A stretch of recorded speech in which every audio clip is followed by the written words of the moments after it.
Hello, friends. This is Full But Not Finished, and I'm your host, Stephanie Michelle. And today I want to talk, I'm not actually talking about the book, The Body Keeps the Score today, but I am talking about the concept of the body keeps the score and relating it to how we eat and how binge responses and or restrictive responses may show up and how that's related to things in the sub layers of our consciousness and the way that our nervous systems or our bodies remember things. And it comes off the heels of an experience I had the other day, and I wanted to share it with you. So I am I'm not in the habit of running these days anymore. I think my running days are over. I tore my meniscus last year, had it repaired. I don't think it's repaired. Maybe just like halfway repaired. And running hurts. So, as much as I actually learned to enjoy running, I mostly just walk. But the other day I did a light jog and I was able to do that in a pain-free way. And when I came home, I actually was kind of on a time crunch because I think I needed to get on a client call actually. And I only have a certain amount of time before getting home and getting in the shower and getting to sit down at my desk. So I kind of needed to just get in the shower. I'd had breakfast. I wasn't overly hungry. I wasn't full or anything, but I was not starving. But I couldn't go upstairs to shower because I needed to eat something. I needed to eat something in a way that wasn't about, I'm so hungry that I need to eat something. It was about, I don't know why, but I just need to eat something. And it wasn't like a force field in the way that a binge can be, but it was like yeah, this is happening. Like, yeah, I'm going to go open the refrigerator now and I'm going to find something to eat, which I did. And then I moved on. And that's the big difference between being in a binge dysregulation and not. But there was a parallel experience of it doesn't feel like a choice I'm making. And the amount of pull I have towards the food is kind of disproportionate to the hunger I have, or definitely disproportionate. And there's even something else that I need to be doing that makes more sense for me to go be doing, and I'm not doing that thing. And it felt like I was being driven by something beyond my conscious will. Again, I want to emphasize that this wasn't like a binge hijack, it was just happening. I wasn't fighting it and I wasn't resisting it either. But I also know that if I did fight or resist it, I don't know. I think it would have taken a lot of energy to do that. And I'm not in the business of taking a lot of energy to resist something that's happening, which is kind of the point of what I want to talk about here today. But what you need here is a little background story about running and about my experience and my history with running, and to remember that this was me coming home from a jog. It was a jog and it was slow, but it was nonetheless a higher elevated pace, more so than a walk.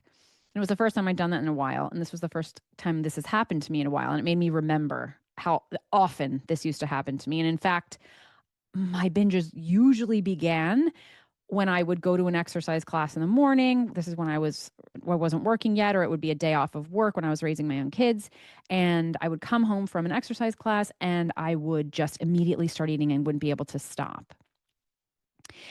And the history of this is that when I was a teenager, this was around 14, 15 years old. I had not been an athletic child, so I wasn't somebody who ran around a lot to begin with. But in high school, I started playing sports and I got into field hockey and lacrosse.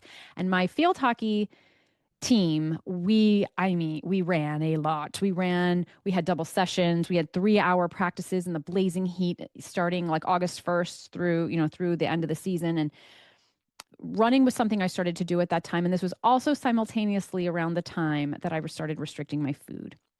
This was the development of I don't know if I can say the term here because I'm so nervous lately about the terms that they flag, but this is when I developed my ED. And what I remember from that period of time, those 2 or 3 years, especially in my adolescence, was that I would run and we would go on these, I don't even know, 2, 3 mile runs in the heat. And I don't think I would eat breakfast, or if I did, it was very small. And then I would come home and I would be micromanaging my food all day. I was not eating enough to sustain my adolescent growth, let alone my adolescent growth during a period of intense exercise. And I remember that I would come home from field hockey practice, especially in the beginning of the summer. And I would come home and I would walk right through my kitchen and I would go right upstairs and I would turn on the shower. And I remember that when I would stop moving, like to turn on the shower and I would be testing the water temperature there, I would get still for a second.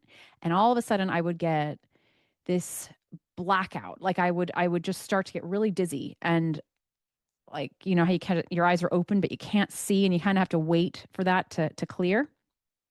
That happened to me on the regular during those years. And it was because I was undernourished. And it got to the point where I started to rely on it as a sign that, in fact, I was undernourished because that's what I wanted at that time. It wasn't that I wanted to be undernourished, but it meant I hadn't eaten enough. And to me, I started to pair those things. I started to associate being dizzy after running with doing a good job with my ED, right? That those things became fused. What I didn't know is that at that time, you know, that's what I wanted as a 16-year-old girl who was trying to capitalize on weight loss. But my physiology was trying to develop my body and my mind into an adult. It was trying to keep up with intense exercise, and it had no idea and no affiliation with the goals that I had as an adolescent trying to control my body. To my body, it was undergoing a trauma that alerted it to the fact that it wasn't receiving enough nourishment to sustain itself. And my hormones started to change. I lost my period. As I said, got dizzier and dizzier. I mean, this is a physical trauma. Now, I explain this to you, and you might be hearing this and relating to it and remembering a period of time where this happened to you as well. You may not relate to that. Maybe your dieting didn't get so extreme, and we'll talk about that. But the point here is to note that there are some things that our body experiences as an emergency or as important, as a flag, as a uh-oh, that our conscious mind is not registering as an uh-oh at all. And the body doesn't forget. And that period of time, I believe, is related to the story that I'm telling you about the other day when I came home from a run and needed to eat. Am I underweight or undernourished now? Absolutely not. Am I growing my body and my mind? And am I running even nearly as much as I was running during that time? Absolutely not. But when my heart rate reaches a certain level, or when I'm giving a certain amount of exertion and I walk in my house, even though I have many years of recovery under my belt and I never restricted my food to that degree for that amount of time at such an intense level since my adolescence, my body doesn't forget. And there's oftentimes this idea like, oh, it's been 30 years. What, like, when am I going to get over this? Like, when is my body going to get over this? And I want to talk today about the nature of what a nervous system codes and the irrelevance of time to heal all wounds, or the irrelevance of we should just get over it, or we were just kids, or that was so many years ago, or it doesn't matter now, or I don't even care about those things now, or I'm not doing those things now. The nervous system doesn't operate on a timeline that our consciousness does. It doesn't look at things through the lens of order and logic. And it also has no care or concern for how much time has elapsed. It simply understands sensations and it understands familiar cues. So when I run, and I would say, again, it's been a long time since I've gone running, but before I hurt my knee, I ran a fair amount, but I would say that every time that I run, whether it's been in recovery or not, I come home and I need to eat. I need to eat something quickly. I need to eat something like to the exclusion of what makes sense. And this was something I really struggled with in the disorder because it would always interrupt my plan, because in my mind, I was like, well, I need to eat at lunch because in my mind, I wanted to eat lunch at like 1 o'clock, right? Like that was the time for my lunch. And I would find myself coming home from an exercise class at like 10:30 or 11. And I would need to eat. I would need to eat. And I kept trying to fit a square peg into a round hole around that to be like, this isn't the time we eat. You don't need to eat. You had breakfast. You're going to have lunch. Why are you needing to eat? Inevitably, this would happen. And so this is the case for when we've been through something that has at one time registered as a flag, that the body then plants that flag there. And heretofore, that flag is planted. And now there's an association there. I want to talk about how there are different ways that this can show up for a person. It's not just a restrictive thing, and it doesn't just require that you had an extreme kind of restriction for this to happen to you. But if you have had any experience like that, even if it was decades ago, it still lives in your body. Now, one of the questions that comes up here is that you would assume, right, that binging, which many people associate with emotional trauma to a degree, right? Like the times where, I've gotten in bed and been so overfull and so like my stomach's been so stressed out and just to the point where I need to lay down and I need to lay in a certain way because it's so painful. And there's so many years of our lives that we might give away to that. There's so much we miss out on. There's so much grief. There's so much self-punishment. There's so much darkness that can be also associated with binge eating that you'd think, well, by rights, why doesn't the nervous system code that and then not want to move towards that? And this is where we realize how primitive the nervous system is, in that your body can feast. The nervous system doesn't look at feasting as a problem because our nervous systems were developed at a time when we didn't have this kind of array of food. Like we didn't have grocery stores the way we have now. We didn't have access to food the way we have now. And the threat to survival wasn't in gaining weight. The threat to survival was in loss of weight and not having enough nourishment. That's historically been the thing that threatens survival, not eating too much. There is evidence that there was binge eating actually in centuries past, but it wasn't like people's survival was being interrupted because of that. On the other hand, with restriction, there was. So we have to understand that just because our modern day experiences might actually compete in terms of what binge eating and the way that binge eating can interrupt a life now, that isn't how our cells were designed. That's not the way our defenses were set up. And while that's frustrating, it's also true. It's also just one of these things that feels like it's not fair, or it feels like it's incredibly, yeah, it's frustrating. And it's the way that we are. Like we are way more primed to be defensive against restriction than we are its opposite. Because of that, we are more likely to feel safer gaining weight than we do restricting, and to not code binging as a problem, but to code restricting as one, even if it's mild. In my former podcast called Life After Diets, I co-hosted that podcast with Sarah Dosanjh, who is the binge eating therapist here on YouTube. And she describes, her onset of binge eating disorder did not begin with a drastic period of restriction. It was very, very mild. It was a couple of weeks of weight loss, an effort to lose weight.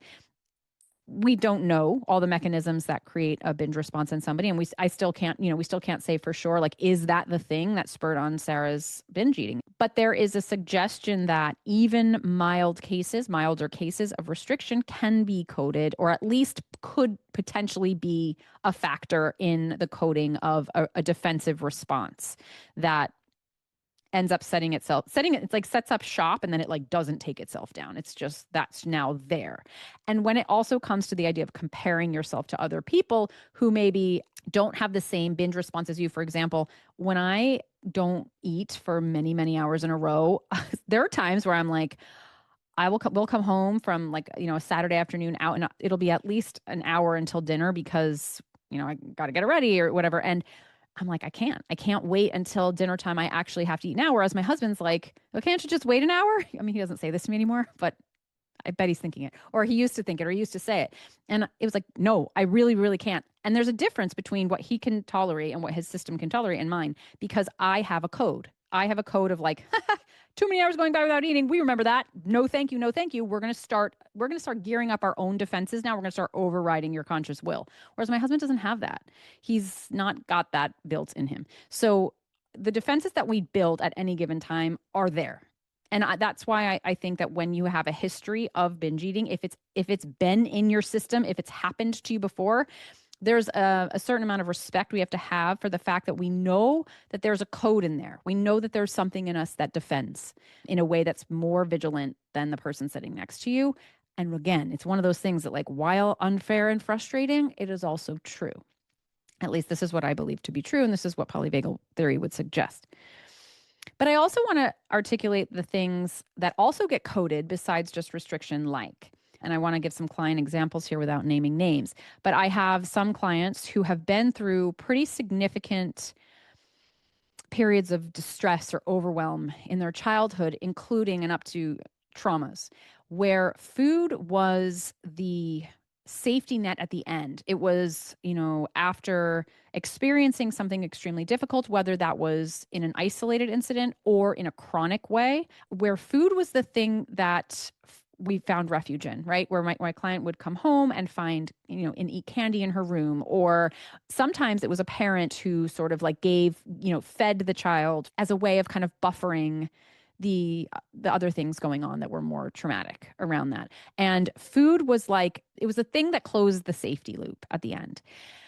In those cases, the nervous system is starting to associate, okay, food and safety, food and coming down, food and, okay, this is what happens at the end. This is where we can get to. And food starts to get wired and remembered as the comfort or the signal that it's over now, or that we can escape, even if it's just simply the first moment of reprieve we have from focusing on a distress. So where food is the distraction, where food is the numbing agent, right? If you have experiences with food being any of those things, I guess we could start to think about this like a habit loop, except it's not that simple. It's not just a habit. I think, well, at least in my bias, I feel like habits are more mechanical and they feel a little too superficial to talk about like that. But there is this element of the nervous system learning something from repetition that then becomes its own cycle of repetition that keeps reinforcing itself. So there is a link there between the habit and the original code. And the continuation of the response and continuing to pair these things together over time does reinforce that original code. But food can be associated with comfort in the same way that restriction can be associated with danger. And so if you've got a combination of these things or just one or the other, this can help explain why sometimes in the present moment, even though you're absent of the original threats, the code is still showing up because the nervous system doesn't need exact scenarios to respond. The nervous system is a sensing agent, right? Your nervous system is getting its cues from senses, from what it smells, what it sees, what it hears, what it perceives, what certain energies are. To just take this a little bit away from food for a second, whenever it's the month of September, well, here in the Northeast, the leaves are golden and yellow and red, and there's a change in the air in September where it's still warm out, but there's a little bit of a crisp. It's almost like the wind blows in differently, and like there's a crispness in the air, and the sun starts to move in the sky at certain times of the day. I can see in my office the light is a little bit different than it is during the summertime, and it changes all in September. And there's the sound of the school buses going by more, and there's something in all of this collection of autumnal vibes and this back to school era that even in the absence of registering it cognitively, my nervous system's picking up on it. And I always feel nervous in September. I feel back to school jitters in September. And I haven't been back to school in decades. Like, this is not a thing. I haven't gotten on a school bus to go to school for a very long time.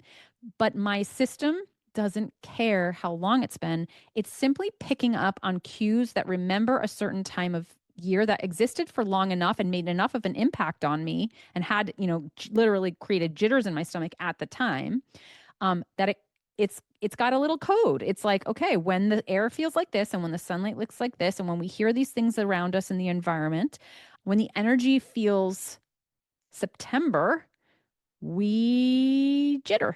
Because your brain could look at them and be like, no, we are in our mid-40s. Like, what? This is not the same. And your nervous system's like, yeah, that's all good for you, but for me, it's the same. For me, I'm just picking up on senses. Your nervous system doesn't have logical speak. It's not executive functioning. It's sensing. intuiting. So, another example of this might be when you return to your parents' home or like a childhood spot where and this works by the way in both directions. It could be a happy thing too, where you revisit a place where it feels comfortable and safe and warm, and your system might automatically feel those same ways that it has those associations and it can also be its opposite. I remember also that I used to return to my parents' house and feel like I wanted to eat all the things. Even in recovery, that was there a little bit and I would feel like, am I regressing? Like, what the heck is going on? Because I would just, my whole system would be like, yeah, mom and dad, mom and dad, mom and dad. Like, this is where we eat. This is what we do here. Probably in combination with the fact that this is mom and dad, this is mom and dad. And there's other factors there too that are like, stress is going up, stress is going up. But your nervous system is a part of that. And so to think about for yourself, like, where are the places where you have had strong associations? And you can think about that through the lens of like with pain points, with joy, with safety, with danger, with hesitation, with nervousness, and where do you notice and how do you notice those same kind of memories of emotion coming up at the mere suggestion of something like it? It doesn't have to be exactly the same. So the grip is really strong. But this leads us to the next question, which is, well, what can I do about that? Like, does that mean that every time I walk into my parents' home, I need to binge or even overeat? Does that mean that every September I'm going to have ants crawling into my stomach? Does that mean that every time I go for a run, I'm going to need to overeat? Does that mean that every time I need to feel safe, I'm going to turn to food to do so?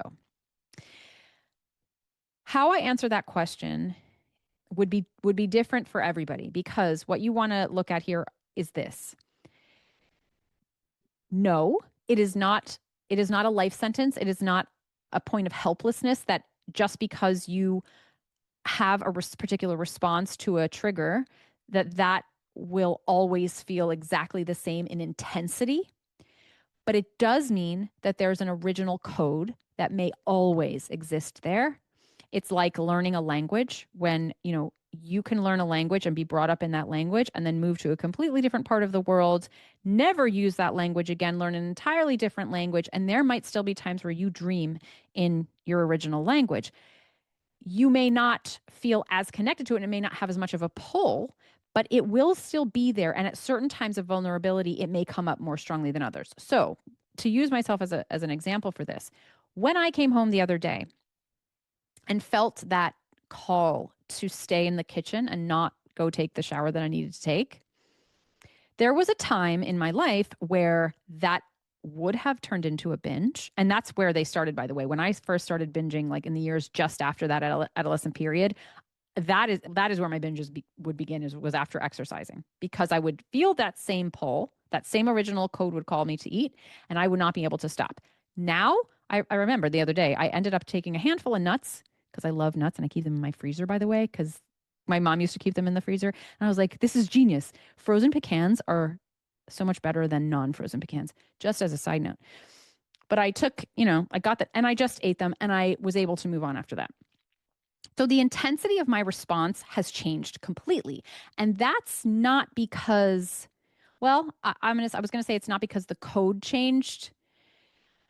Maybe to a degree it is because the code changed, or maybe the code has gotten more lax, but it's also because it's not compounded by other variables of dysregulation. So I am not still restricting and I'm not still fighting, and judging this. I don't care. Like, I don't feel resistance when this happens. And you can spend a long time in resistance being like, I don't like this. It gets in my way. I don't want to have to come home and eat every single time. And this is where we can talk about like how to tell if you're in a place to be challenging something or not. I personally, maybe I did try at some point to try to break this connection. But if I did, I don't think I think the pull was so strong that obviously I'm still doing it now. But I'm okay with that. I don't, instead of looking at it like, how do I break this connection? I think about it like, how do I work with this connection so that, yeah, I'm going to have the flexibility that when I exercise, I'm going to eat when I get back. But I also understand that when I eat more in the morning, the rest of the day, like my appetite probably makes up for it somewhere. Like it's okay. I'm not counting that or calculating that, so I can't tell you exactly where it's made. But my body knows what it needs, and if it takes a little more at the crossroads of coming home from a run, my system works it out. Like things are still in balance and have been in balance. And I also recognize that that's an incredibly difficult thing to trust. And in the beginning, I just went with it, even if it meant that I was going to gain weight there. But eventually, my weight has stabilized and it has been really stable for a really long time. And these kinds of things don't change that. It's just the way that all the scales and balances work together. And so, because there's not this energy of resistance that I have around it, it's fine. But there's a certain amount of respect that I have learned to have for my original codes. I mean, especially with that one, it's like one of those things where I'm like, you know what? I, I get it. I get it. My body's like, no. I got really scared those years ago, and I just never want that to happen again. And I'm just not so on board with the feeling of it. I just, it's like this part of me that's like, nope. And it's pretty firm. And that's the thing about it, is that like your nervous system is really strong. It's an incredibly strong force. And again, I really find frustration with that a lot of times. I don't want to feel jittery in September. Like it's annoying sometimes. I'm just like, oh geez. But I believe that when you understand something and when you make sense of it and we're like, okay, that doesn't go along with the way I want it to be, because that's my ego talking. And I don't mean that in a negative way. I just mean that's the self that I can identify consciously with. That part of me wants different things. It's a different part of my brain and body that want different things. But I do respect the entirety of me. I do respect that I am more than just my consciousness. Like there's more to my system going on. The same is true when I think about weight set point and DNA and the way that my biological appetite is set up and my genetic code for why I have bigger hips and bigger thighs. And, you know, like, do I wish it were different sometimes? Absolutely. If I fight it and resist it, yeah, never worked. I had to go a different way. I had to start looking at how do I respect the very strong forces at play here while also maintaining some level of like regulation. And this is the piece I do want to talk about like how. And so when I worked with, and I didn't work with it per se, but like when my original code of being fearful of restriction after exercise, so eating after exercise, is mitigated by the fact that I am no longer restricting. Number one, I mean that alone changed the response of exercise plus food by 85%. Like the amount of food I used to eat in restriction at that time of coming home from a run and eating, and now like the amount of food my body will like accept, it's like grabbing a handful of nuts and going upstairs would never have flown before. Like, yeah, right. You're going to you're going to start with a handful of nuts, which is always what I started with, by the way. It was like always the first thing. But then it's like, and you're not leaving the kitchen now. You're going to have a bowl of cereal and you're going to have this and you're going to have this and you're going to end up missing your call. That is how it would have looked. Now I can take the handful of nuts. And at that point, my system's like regulated enough. And it's like, thank you. That's all we needed. Goodbye. And that's because there has been enough safety and security around this. And now all it needs is just a whiff of safety instead of needing to double down and make sure it's got a heavy, dense meal in its stomach, right? So it's kind of like the way if a child wakes up in the night and gets very afraid and needs a lot of comfort, reassurance, needs a light on, needs to turn the music on, needs a warm body sitting there. And over time, the more safety that child is able to register and feel inside of their body, sometimes all the child needs is just like the sound of a little music or the tone of like it's okay, and we'll fall back to sleep, right? It's kind of like that. The level of emergency can change, but the code is still there. So as I learned to understand that I wasn't going to change the code, what factors help that safety come in more? That's where we might have influence. And this is where eating enough and eating in response to hunger and eating during these times, so not trying to not eat during those times, has been extraordinarily helpful to me. And I believe is part of the reason why I'm able to eat a handful of nuts and move on. I will also name that sometimes this is a phenomenon that happens with night eating a lot, where how many years did you attempt to, you ate your dinner, you're like, oh, I'm reached my macros for the day, I reached my calories for the day. And now you have to be hungry going to bed. And you're like, that was the goal sometimes, right? To go to bed hungry. And how much your system may have coded of like, we don't want to go to bed hungry anymore. So now it's eating at night, right? Like even where you've eaten enough during the day, sometimes that original code is showing up at night because that's the place where it remembers being restricted and being hungry. The somatic cue there is to, number one, well, first, before we get to somatic cue, is to respect that, to understand that, yes, I might now be showing up for my body and eating enough, but my body remembers something.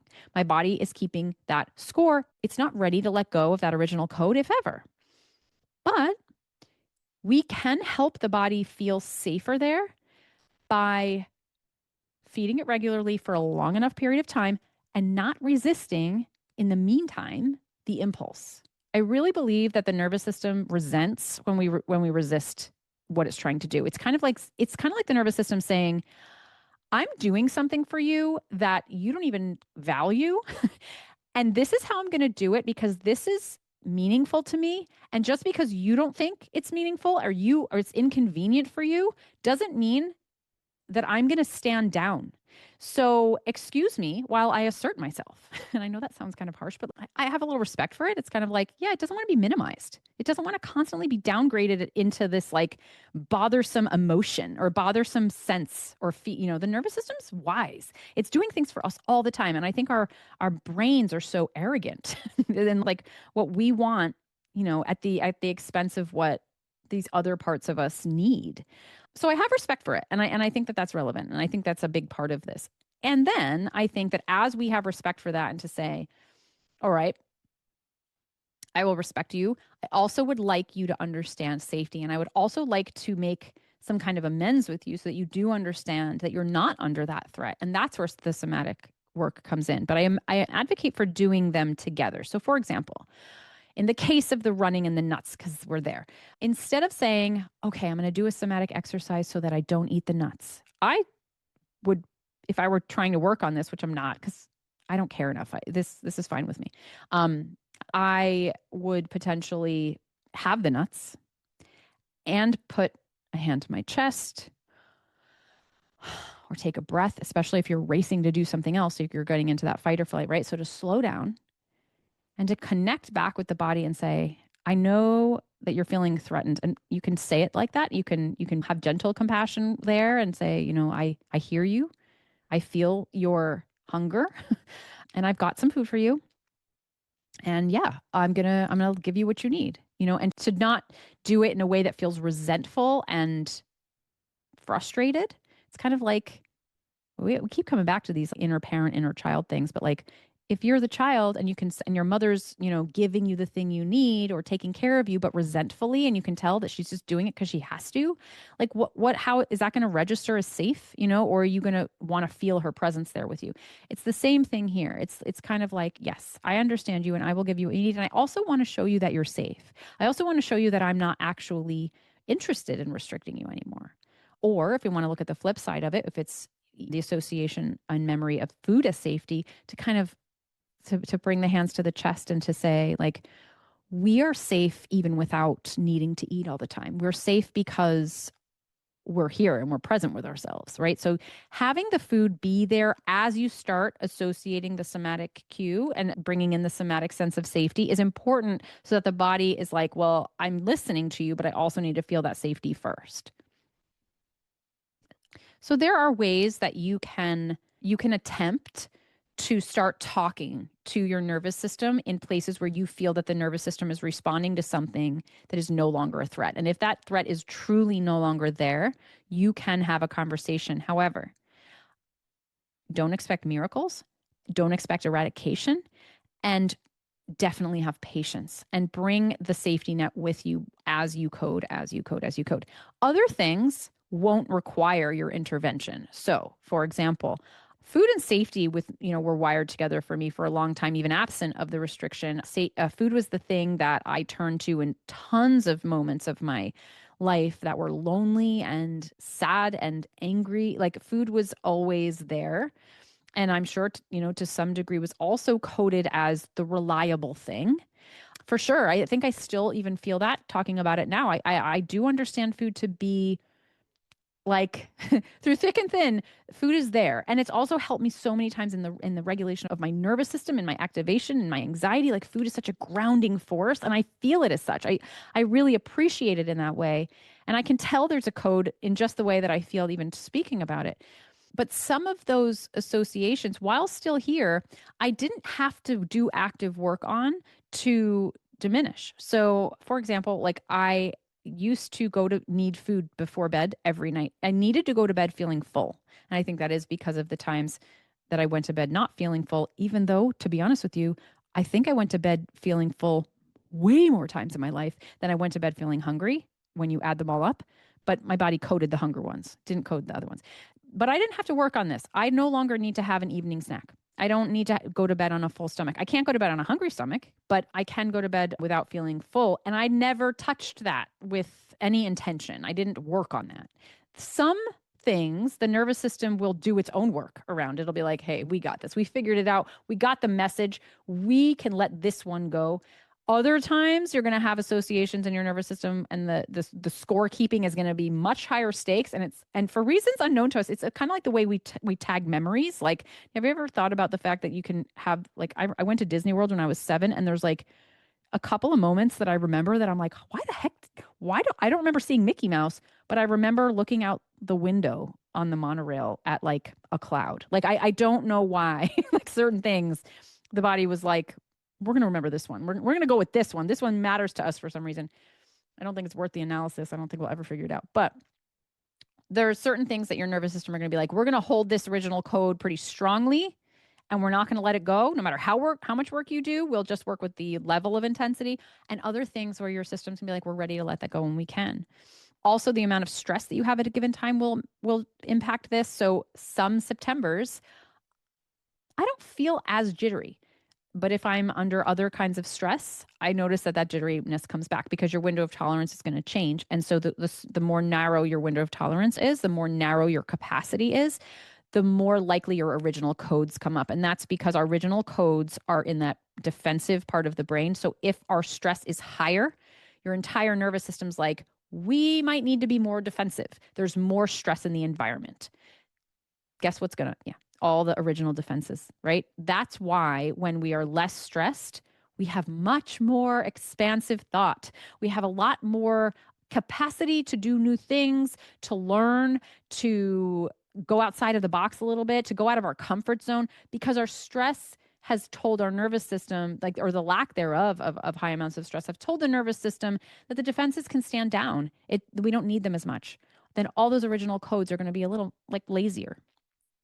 And then there's more room for other kinds of growth. But when your stress is up, that's when original codes come in. And I encourage you not to think about that as regression. And I think that's the temptation, is to think, I'm regressing. If you think you're regressing, look at the amount of stress you're under overall, because that is why those original codes are stronger. It's not that you got weaker or unlearned something or suddenly can't do something you were able to do before. It's that the defenses inside have elevated their stakes and they're pushing harder. That is the case also to be made for stress management. And that's where nervous system regulation work is doing a byproduct job of helping us cope with stress, with creating a larger window of tolerance within which to hold stress, so that we're not constantly running up against original codes all the time.